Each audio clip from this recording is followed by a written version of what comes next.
السلام علیکم ورحمۃ اللہ۔ دوستو، آج کا وظیفہ سر درد کا انشاءاللہ خاتمہ کرنے والا وظیفہ ہے۔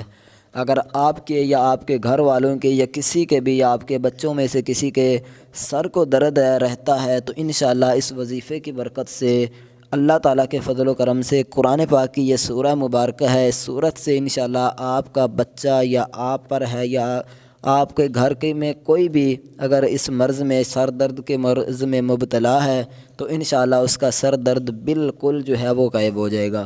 بہت ہی پاورفل کمال کا وظیفہ ہے۔ اس وظیفے کی برکت سے انشاءاللہ بزرگوں کا بتایا ہوا طریقہ کار ہے، بہت سارے لوگوں نے فائدہ اٹھایا ہے، تو آپ کو بھی انشاءاللہ بہت زیادہ جو ہے وہ فوائد اس کے ملنے والے ہیں۔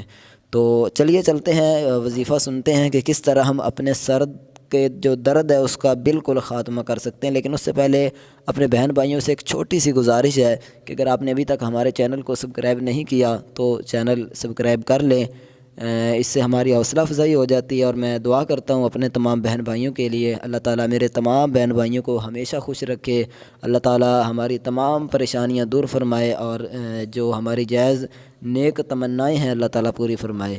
تو امید ہے کہ آپ نے چینل کو سبسکرائب کر لیا ہوگا۔ چلیے آج کا وظیفہ آپ کو بتاتا ہوں۔ آپ نے کیا کرنا ہے، کسی کے بھی سر میں درد ہے، ٹھیک ہے، جس کے بھی ہو، یہ وظیفہ وہ بھی کر سکتا ہے، اس کے علاوہ کوئی اور بھی کر سکتا ہے، ٹھیک ہے۔ کیا کرنا ہے، 3 دفعہ یا 7 دفعہ یا 11 مرتبہ آپ نے سورہ اخلاص پڑھنی ہے، ٹھیک ہے۔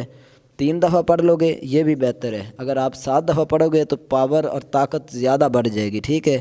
اگر 11 دفعہ پڑھ کر آپ نے کیا کرنا ہے، اول آخر درود شریف پڑھ کر سورہ اخلاص یعنی قل هو اللہ احد، یہ جو صورت ہے اس کو پڑھ کر مریض پر پھونک مار دینی ہے۔ انشاءاللہ اللہ تعالیٰ کے فضل و کرم سے وہ جو مریض ہوگا جس کے سر کو درد ہوگا انشاءاللہ وہ اس کا سر کا جو درد ہے وہ بالکل غائب ہو جائے گا، بالکل ہی انشاءاللہ ختم ہو جائے گا۔ بہت ہی کمال کا پاورفل وظیفہ ہے، آزمایا ہوا وظیفہ ہے، ٹھیک ہے۔